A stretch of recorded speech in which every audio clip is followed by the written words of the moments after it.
Hello दोस्तों, नमस्कार। सभी को नमस्कार। जय हिंद, जय भारत, वंदे मातरम। कैसे हो आप सभी? तो दोस्तों लास्ट वीडियो में मैंने आपसे मुख्यमंत्री अनुप्रीति निःशुल्क कोचिंग योजना जो है उसके तहत मैंने एक वीडियो बनाया था। उसमें मैंने आपको पूरी डिटेल बताई थी कि किस तरह से जो है इससे कैसे आप फॉर्म अप्लाई कर सकते हो। पूरी डिटेल मैंने आपको इसके अंदर बताई थी। फिर उसके बाद मैंने लास्ट में आपको कहा था कि इसको लेकर कोई भी आपके डाउट होता है तो आप लोग कमेंट बॉक्स में जो है डाउट अपना लिखिएगा। तो कुछ बच्चों के जो है डाउट आए हैं, उन्होंने कमेंट किया है और वही आपके कमेंट और हम जो है उनके जवाब देने का पूरा प्रयास कर रहे हैं। तो दोस्तों जो कमेंट आप लोगों ने किए उनके क्या जवाब हो सकते हैं, सरकार के द्वारा क्या इन्फॉर्मेशन जो है उसके अंदर दी गई है, उसकी संपूर्ण डिटेल मैं आपके सामने लेकर के आ गया हूँ। तो इस वीडियो को अंत तक देखिएगा। अगर दोस्तों आपको निःशुल्क एसएससी, डिफेंस, रेलवे, बैंकिंग जो भी तैयारी करनी है तो ये डिटेल आपके लिए, ये वीडियो आपके लिए बहुत इंपॉर्टेंट है। मुख्यमंत्री जो अनुप्रीति कोचिंग योजना है उसमें आप लोग कैसे फॉर्म अप्लाई कर सकते हो, क्या उसकी योग्यता रहने वाली है, कौन कौन अप्लाई कर सकते हैं, ये संपूर्ण क्वेश्चन आपके जो है उनके जवाब मैं आपको इस वीडियो के माध्यम से देने का पूरा प्रयास करता हूँ वाया राजस्थान सरकार। ठीक है, तो आपका जो पहला जवाब था भाई, इसके अंदर पहला क्वेश्चन आपका था, पहला कमेंट था एक बच्चे का कि जनरल वाले फॉर्म भर सकते हैं क्या। तो मैं आपको जानकारी के लिए बता दूं, राजस्थान राज्य के मूल निवासी, अनुसूचित जाति, जनजाति, अन्य पिछड़ा वर्ग ओबीसी, अति पिछड़ा वर्ग, आर्थिक पिछड़ा वर्ग के छात्र छात्राओं हेतु योजना का संचालन सामाजिक न्याय एवं अधिकारिता विभाग, अल्पसंख्यक वर्ग के छात्र छात्राओं और अल्पसंख्यक मामलात विभाग एवं विशेष योग्य जनों हेतु विशेष योग्य जन निर्देशालय के द्वारा किया जाएगा। यानी जो अल्पसंख्यक सामाजिक न्याय अधिकारिता मंत्रालय, तो यहां आपको ध्यान रखना ऐसे स्टूडेंट जो आर्थिक रूप से कमजोर है, चाहे वो जनरल कैटेगरी के ही क्यों न हो, ईडब्ल्यूएस में आते हैं वो हो, तो वो इसके अंदर फॉर्म अप्लाई कर सकते हैं। पहला जवाब है मेरा। इसके बाद दूसरा है कि अदर स्टेट के स्टूडेंट अप्लाई कर सकते हैं क्या। यह आपका कमेंट था। जवाब है मुख्यमंत्री अनुप्रीति निःशुल्क योजना में राजस्थान के मूल छात्रों को कोचिंग सेवाओं तक पहुंचाने में सहायता करने के लिए बनाई गई है। यानी अदर स्टेट के स्टूडेंट इसके अंदर अप्लाई नहीं कर सकते हैं भाई, ध्यान रखें आप लोग।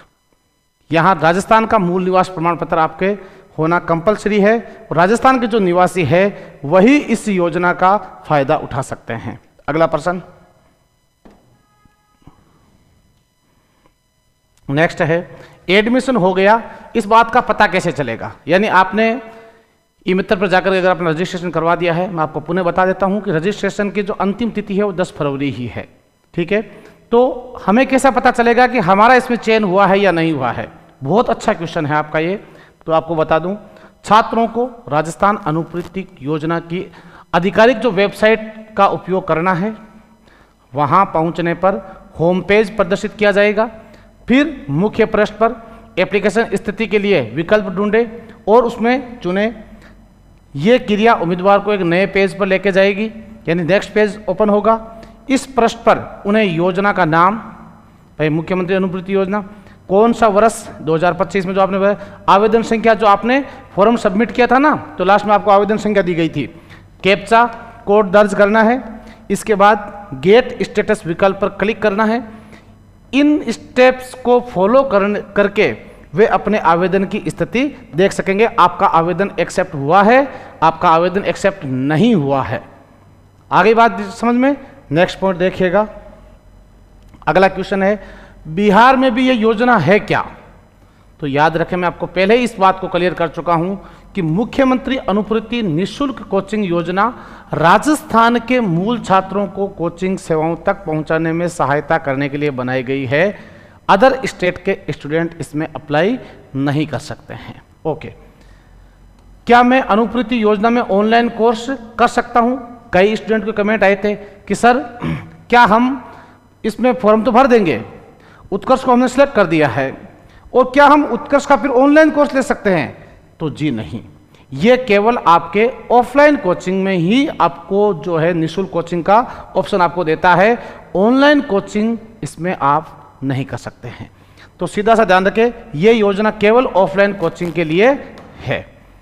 फॉर्म कैसे और कहां भरना है, तो विभागीय वेबसाइट www.sjirajasthan.government.in पर उपलब्ध है के प्रावधानों के अनुसार, यानी ये पूरी डिटेल मैंने आपको पहले एक वीडियो के माध्यम से पूरी साझा की है हमने, के अनुसार पात्र अभ्यर्थी कोचिंग किए जाने हेतु अपने आवेदन एसएसओ पोर्टल पर https://sso.rajasthan.government.in द्वारा विभागीय SJMS SMS app CM Anupriti coaching icon पर क्लिक करें।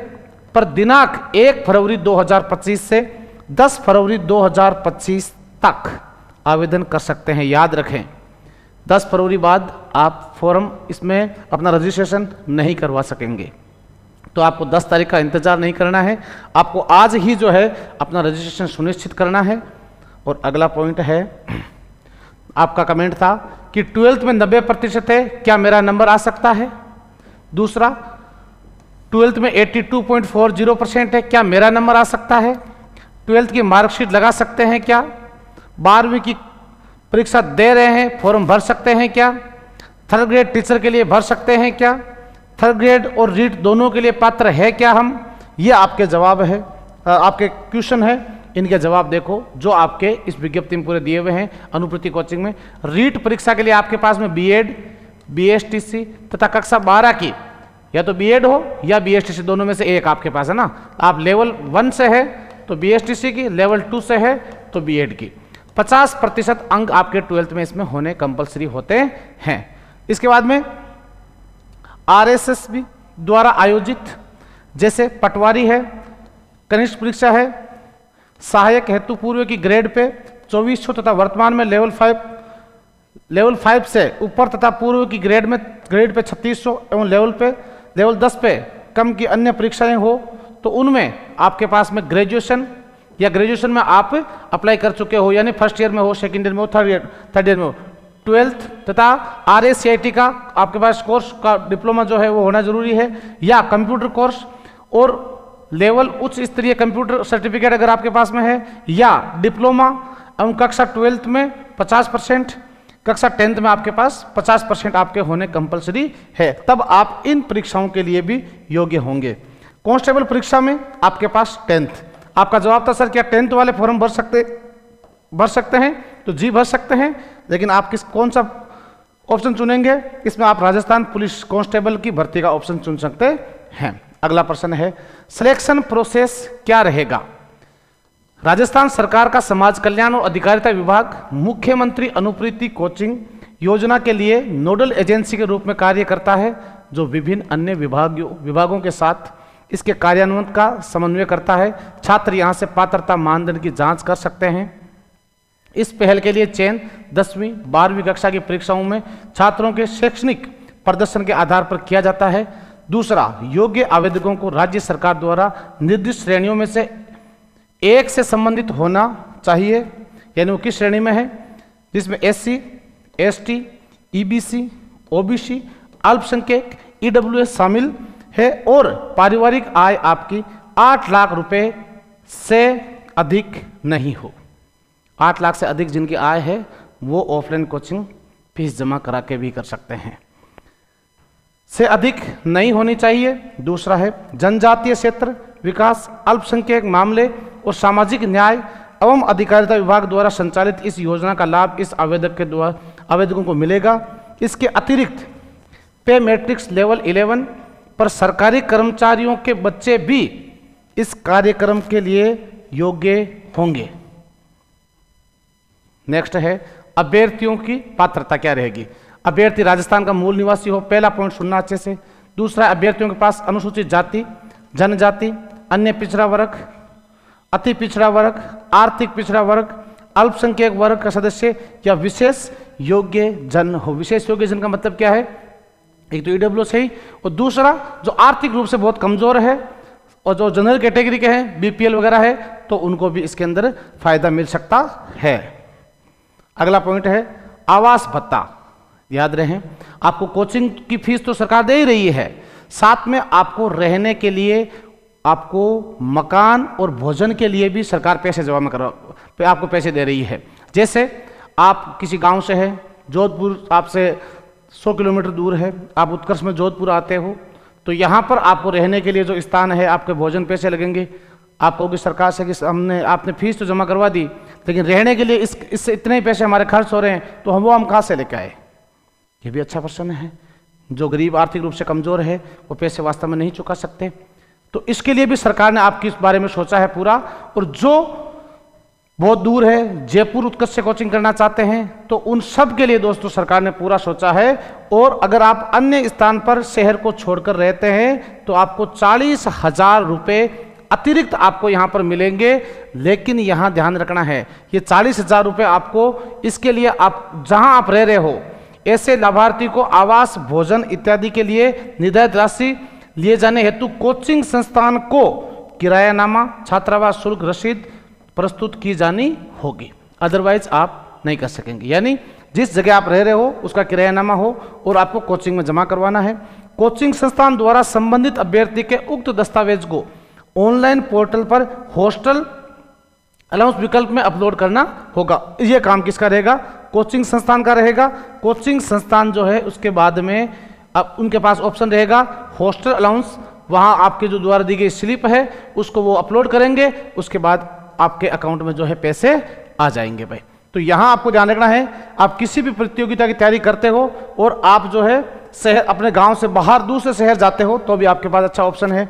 अभ्यर्थी जिनके माता पिता अभिभावक राजकीय कार्मिक नहीं है, तो माता पिता अभिभावक अभ्यर्थी की आय को सम्मिलित करते हुए कि वार्षिक आय 8 लाख तक हो, अथवा अभ्यर्थी जिनके माता पिता अभिभावक राजस्थान सरकार में राजकीय कार्मिक है, यानी सरकारी नौकरी में है, तो कार्मिक का पे मैट्रिक्स का अधिकतम लेवल 11 तक हो और सकल वेतन एवं अन्य समस्त स्रोत सहित कुल वार्षिक पारिवारिक आय 8 लाख रुपए हो। यानी अगर आप सरकारी कर्मचारी है और आपका वेतन जो है, पारिवारिक आय जो है 8 लाख तक की हो रहा है, ठीक है ना, तो ऐसी स्थिति में आप इसके लिए योग्य होंगे, अदरवाइज गवर्नमेंट कर्मचारी योग्य नहीं होंगे तक हो। अथवा अभ्यर्थी जिनके माता पिता अभिभावक केंद्र सरकार में राजकीय कार्मिक है, पे मैट्रिक्स का अधिकतम लेवल 6 तक हो और सकल वेतन एवं अन्य समस्त स्रोत सहित वार्षिक पारिवारिक आय उसकी 8 लाख तक हो। अगर आप राजस्थान सरकार में हो या सेंट्रल गवर्नमेंट में कर रहे हो, शर्त यह है आपके परिवार की आय 8 लाख तक ही होनी चाहिए, तो आप इसके लिए योग्य होंगे। विद्यार्थी द्वारा पूर्व में राज्य सरकार की इस निःशुल्क कोचिंग योजना का लाभ प्राप्त नहीं किया गया है, याद रखें पोर्टल पर इसकी पूरी डिटेल है। इससे पहले भी ये योजना राजस्थान में लॉन्च हो चुकी है, तो ऐसे में अगर आपने पूर्व में इसका लाभ ले लिया है तो आप अपना आवेदन नहीं करवाएं, क्योंकि आपका आवेदन एक्सेप्ट नहीं होगा। इस योजना का आप एक बार ही फायदा ले सकते हैं। पोर्टल द्वारा स्वतः ही जांच की जाएगी। यहां योजना का लाभ लेने से तात्पर्य यह होगा कि विद्यार्थी पूर्व में किसी सत्र में योजना अंतर्गत चयन होकर कोचिंग संस्थान में ज्वाइन कर लिया गया हो, योजना के आवेदन में भरे गए सभी तथ्य जानकारी तथा अपलोड किए गए समस्त दस्तावेज पूर्ण एवं सत्य होने के संबंध में पोर्टल पर विद्यार्थी द्वारा सब घोषणा का कॉलम मार्क किए बगैर आवेदन पोर्टल पर सबमिट नहीं होगा। एक आपने जितनी भी डिटेल भर रहे हो संपूर्ण डिटेल सत्य होनी चाहिए, कहीं पर भी गलत डिटेल नहीं भरे। कोई 12वीं में 60% 90% भर गए, ऐसा नहीं करना है बिल्कुल। ऐसा करेंगे तो आपका आवेदन एक्सेप्ट नहीं होगा, याद रखें। यदि कोई अभ्यर्थी केंद्र, राज्य सरकार, सार्वजनिक उपक्रम आयोग, बोर्ड, अन्य किसी शासकीय निकाय में नियमित राजकीय कार्मिक के रूप में सेवारत है तो वे अभ्यर्थी कोचिंग योजना अंतर्गत पात्र नहीं होगा। यानी कोई भी विद्यार्थी जो वर्तमान में, ध्यान रखो आप लोग, कहीं भी कोई सार्वजनिक उपक्रम कर सरकार के द्वारा जो योजना, आयोग, बोर्ड, कहीं पर भी भाई जो सेवाएं दे रहा है, वर्तमान में काम कर रहा है, तो वो इसके लिए योग्य नहीं होगा। क्यों? एक आदमी 2 जगह अवेलेबल नहीं हो सकता, तो ऐसे में वो व्यक्ति इसके लिए पात्र नहीं होंगे, याद रखें आप लोग। और दोस्तों, राजस्थान अनुपूर्ति निःशुल्क कोचिंग योजना के लिए आवश्यक दस्तावेज आपके लिए क्या है? मुख्यमंत्री अनुपूर्ति कोचिंग योजना के लिए आवेदन करने के लिए पात्रता मानदंडों को पूरा करने वाले छात्रों के पास आवश्यक दस्तावेज होने चाहिए। साथ ही छात्रों को आवेदन प्रक्रिया को सुव्यवस्थित करने के लिए SSO ID बनानी चाहिए। आवश्यक दस्तावेज इस प्रकार से है, आपके पास जाति प्रमाण पत्र, EWS के लिए EWS प्रमाण पत्र की सत्यापित प्रति, SSO ID और पासवर्ड, 10th और 12th की मार्कशीट, आवेदक का आधार कार्ड, निवास प्रमाण पत्र, मूल निवास प्रमाण पत्र, परिवार का वार्षिक आय प्रमाण पत्र, सामान्य श्रेणी के आवेदकों के लिए BPL यानी जो जनरल कैटेगरी से हैं, मोबाइल नंबर और ईमेल आईडी, लाभार्थी छात्र का पासपोर्ट साइज फोटो, लाभार्थी द्वारा लिए गए प्रतियोगी परीक्षाओं के विभिन्न चरणों के प्रमाण पत्र। और दोस्तों ध्यान रखें, यह संपूर्ण अगर इसमें आप योग्य है तो आप निश्चित रूप से आज ही अपने नज़दीकी ई मित्र पर जाकर के और मुख्यमंत्री अनुपूर्ति निःशुल्क ऑफलाइन कोचिंग योजना का फायदा लें। और जब आप फॉर्म भर रहे हो तो वहाँ पर उत्कर्ष कोचिंग का ऑप्शन जो है उसको कोचिंग के रूप में सिलेक्ट करें। और प्रश्न है कई बच्चों उत्कर्ष ही क्यों सिलेक्ट करें, तो दोस्तों उत्कर्ष में अगर आप सिलेक्ट करते हो तो सबसे पहला प्रश्न, पूरे भारतवर्ष में सबसे विश्वसनीय कोचिंग में से एक कोचिंग है उत्कर्ष, जो 2002 से अपनी सेवाएं दे रही है। विद्यार्थियों की पहली पसंद है उत्कर्ष। उत्कर्ष में आपको जो है ऑफलाइन के साथ में ऑनलाइन आपका जो कोर्स है वो यहाँ पर मिलेगा, और उसमें आपको पैनल पीडीएफ्स जो हम क्लास में पढ़ाते हैं वो पूरी आपको मिलेगी। उसके बाद में पीपीटी पूरी जो है, और वो सारी 4K इंटर पैनल जो है वो जितनी डिटेल हमने पढ़ाई है वो डिटेल के साथ में आपको पूरा मिलेगा। तो ये संपूर्ण सुविधाएं आपको दोस्तों उत्कर्ष अवेलेबल करवाता है। इसे विद्यार्थियों की पहली पसंद के रूप में उत्कर्ष क्लासेज को आप लोग सेलेक्ट करें। और दोस्तों उत्कर्ष में ऑफलाइन बैच में निःशुल्क पढ़ने के अपना जो ध्येय है उसको पूरा कीजिए। तो दोस्तों आवेदन के लिए आज ही अपने नज़दीकी ई मित्र पर जाइए और अपना आवेदन भरिए। और ध्यान रखें, Utkarsh classes and education private limited जो है इस कोचिंग का कोचिंग सेंटर के रूप में चयन करें। अंतिम तिथि 10 फरवरी है। पुनः बता रहे हैं, सुन लेना भाई। आप किस किस के लिए आवेदन कर सकते हैं, तो आप बिल्कुल एसएससी के लिए आवेदन कर सकते हो, डिफेंस के लिए आवेदन कर सकते हो, रेलवे के लिए आवेदन कर सकते हो, बैंकिंग के लिए आवेदन कर सकते हो, राजस्थान सरकार के द्वारा संचालित जितनी भी भर्तियां हैं उन सब के लिए आप लोग आवेदन कर सकते हैं। तो ये सभी आपके लिए बिल्कुल अवेलेबल है। तो आज ही आप बिना विलंब किए, बिना देरी किए इस शानदार योजना का फायदा उठाए और दोस्तों अपने सपनों को साकार कीजिए। तो ऐसी ही शानदार इन्फॉर्मेशन के लिए आप लोग जुड़े रहें टीम उत्कर्ष के साथ में। और दोस्तों आपका कोई भी कमेंट हो, कोई भी आपको जानकारी चाहिए तो आप लोग कमेंट बॉक्स में अपनी जानकारी अवश्य लिखिएगा। हम उसको आपके साथ पूरी डिटेल के साथ में पुनः साझा करने के लिए पूरा प्रयास करेंगे। सरकार के माध्यम से आने वाली जानकारी के माध्यम से हम आप तक जानकारी पहुंचाने का पूरा प्रयास करेंगे। तो मिलते हैं और एक शानदार जानकारी के साथ, तब तक दीजिए आप लोग मुझे इजाज़त। मैं श्री चरण दोस्तों पुनः आप सभी का बहुत बहुत स्वागत और अभिनंदन करता हूं। जय हिंद, जय भारत, वंदे मातरम।